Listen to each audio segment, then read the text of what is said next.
Allegations that the U.S.-based News Corp violated British law may have legal consequences for the company in the United States. Several U.S. senators and Republican Congressman Peter King have called for an investigation to determine if the company violated any American laws. Attorney General Eric Holder, the Securities and Exchange Commission, and the Federal Bureau of Investigation have responded with preliminary inquiries. John Fahey, a former federal prosecutor and criminal defense attorney, explains relevant laws. On the criminal side, from what we know, it's the Foreign Corrupt Practices Act and perhaps some privacy violations or mail fraud or wire fraud as to breaking into cell phone records. There may also be bribery if cell phone companies were somehow given money. News Corp is alleged to have bribed British police to get information for stories run in its tabloid News of the World. The Foreign Corrupt Practices Act extends a U.S. prohibition against bribery to include U.S. companies operating abroad.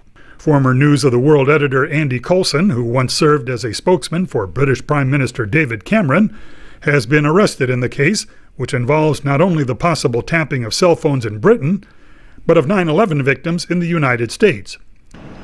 News Corp also suffered multi-billion-dollar business losses.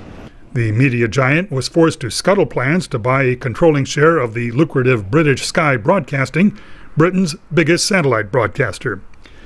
Felix Gillette, a reporter for Bloomberg Businessweek, says the scandal has also pummeled the company's stock. They've lost, on paper, more than $5 billion. And I think shareholders are nervous about what this means for the future of the whole company. News Corp chairman Rupert Murdoch, an Australian by birth, acquired U.S. citizenship to be eligible for media ownership in the United States. His assets include a Hollywood studio and the Fox television network, which is particularly influential among American conservatives. Murdoch has been criticized for consolidating media, depriving the public of diverse viewpoints needed to make informed decisions in a democratic society. Among the critics is Dean Starkman, a fellow at the Columbia Journalism Review. This moment with the scandal in the UK, it has potential to radically change the media landscape, both here in the US and around the world.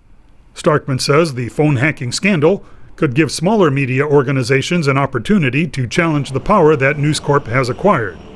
That power includes 27 broadcasting licenses in the United States issued by the Federal Communications Commission.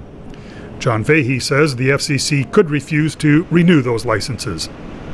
If the SEC took a hard line on this, and it is proven that Murdoch knew of it, or his son knew of it, or very high-level people in the company knew of it, this could cause them to lose those licenses, and if those licenses are lost, that's the end of his empire. Fox News has made little mention of the scandal and did not respond to VOA's request for an interview. Rupert Murdoch told the Wall Street Journal, which he owns, that he is creating an independent committee to investigate allegations of possible illegal reporting tactics that have shaken his company. Peter Fedinsky, VOA News, New York.